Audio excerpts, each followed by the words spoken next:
Перспективы развития муниципалитета, планируемые инвестпроекты, будущее санатория Серегова. Эти темы стали главными на встрече спикера Госсовета Коми с депутатами и главами сельских поселений Книшпогосского района. Сергей Усачев побывал в муниципалитете с рабочей поездкой. Спикер осмотрел ряд социальных объектов, которые нуждаются в региональной поддержке. Провел личный прием граждан. Из Книшпогосского района Татьяна Супряткина. В Центральной детской библиотеке уже с утра многолюдно. Даже в летние каникулы школьники идут сюда с удовольствием. Ежедневно посещают почти 100 детей. Нравится? Да. А ты сама где-то занимаешься в художественной школе? Художественно нет. Нет? Нет, только собираюсь. Понятно. Но сейчас вот немножко позанимаешься, во вкус войдешь, и, наверное, в художественную школу перейдешь. Нет? Не знаю. Нет плана?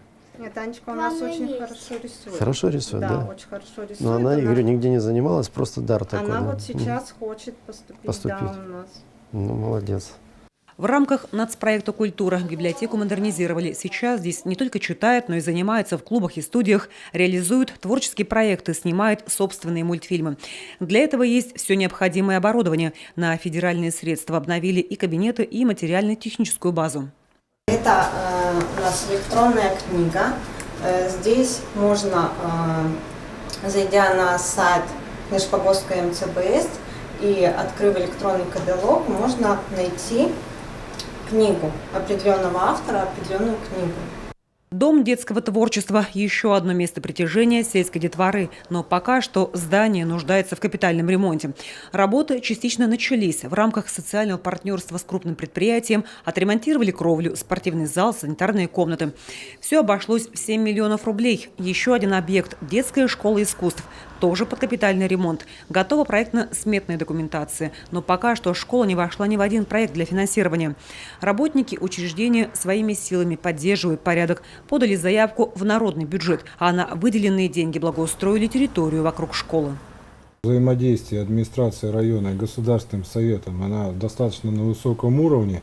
Могу с уверенностью сказать, что благодаря тому, что такое взаимодействие у нас с государственным советом есть, многие вопросы в разных там ипостасях, либо в бюджете, да, республиканском сумма, либо в какой-то другом финансировании, которые идут на решение социально значимых вопросов, это нам всем удается. Народный бюджет, кстати, это тоже государственный совет, утверждает, и через них это все проходит.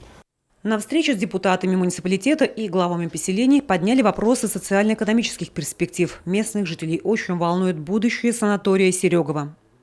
Объект ждут, да. Местные жители, если честно, очень ждут этот санаторий, потому что там, во-первых, и большее количество людей, которые может посещать и приезжать лечиться. Ну и также и связано с работой.